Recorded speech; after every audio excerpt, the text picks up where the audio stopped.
Hello guys. कैसे हैं आप लोग? आई होप आप लोग सब ठीक होंगे। तो हमने चालू किया था चैप्टर अपना मेजर ऑफ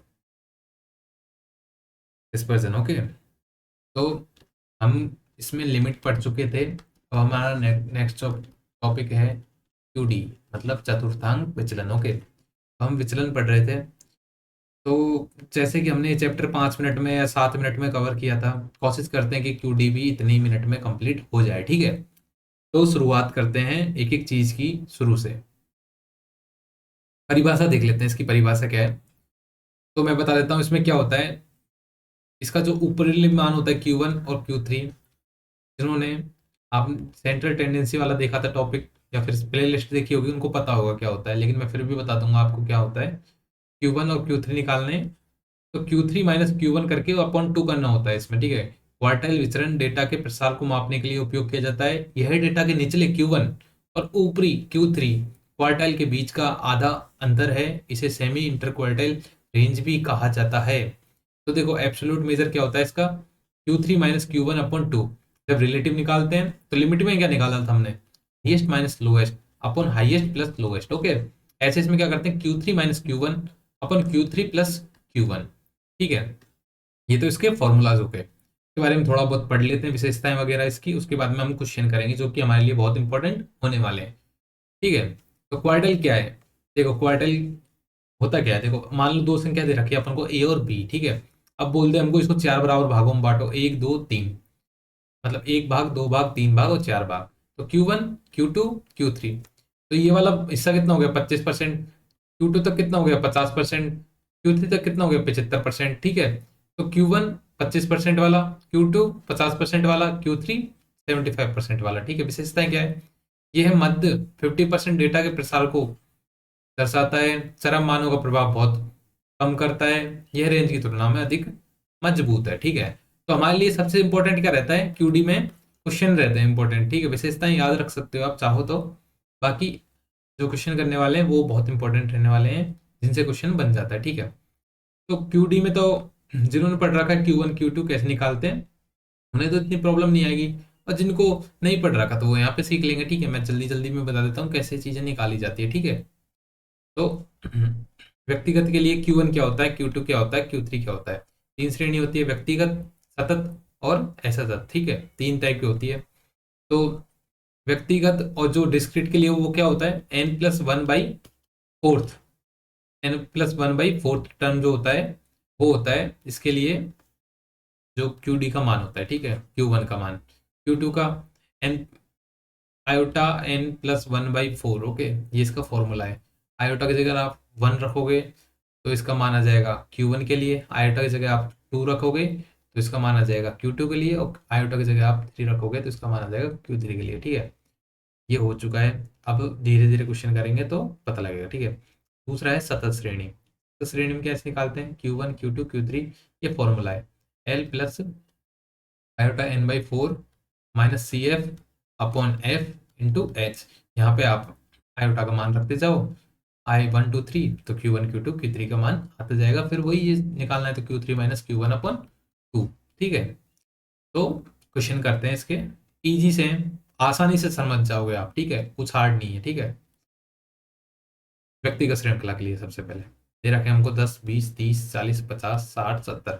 एन कितना हो गया, 7, मतलब 7 टर्म से। तो हमको क्यू वन क्या हो जाएगा, आयोटा n+1/4 टर्म।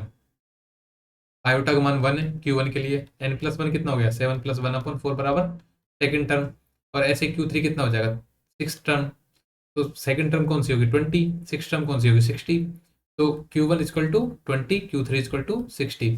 तो मान क्या हो जाएगा इसका, Q3 माइनस Q1, तो Q3 माइनस Q1 अपॉन 2 बराबर 20 आ जाएगा। ठीक है, 40/2 बराबर 20 आ जाएगा। अगर आप उनसे गुणांक पूछ लें इसका, तो Q3 minus Q1 upon Q3 plus Q1 बराबर, मतलब ऊपर आ जाएगा 60 माइनस 20 अपॉन 60 प्लस 20 बराबर आ जाएगा 0.5।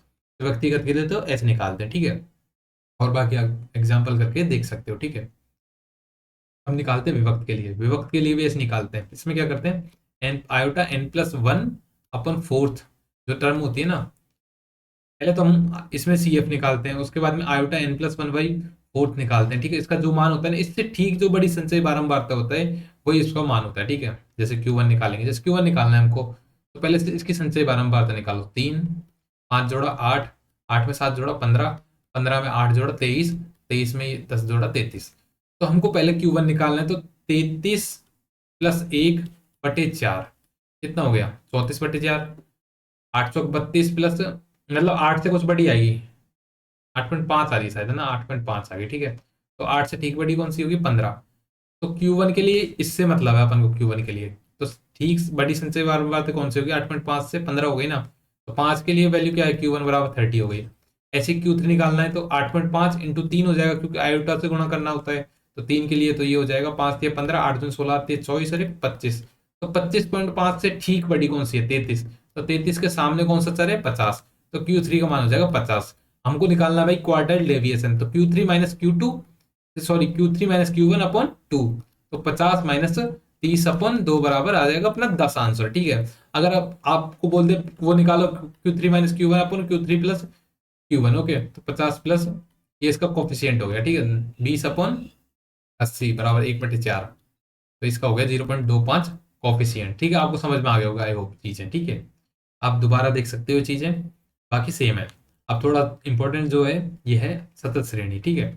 तो इसमें हमको क्लास इंटरवल मिलते हैं। तो इसका फॉर्मूला होता है आयोटा प्लस, सॉरी, इसका फॉर्मूला होता है क्यू डी बराबर L plus iota n/4 plus n/4 minus C F upon F into H, ठीक है। ये फॉर्मूला होता है इसका। सबसे पहले फ्रीक्वेंसी निकाल लेंगे। 5 8 5 13, 33, सॉरी 23 और 35, ठीक है। तो 35/4 निकालेंगे पहले। 35/4 कितना हो गया?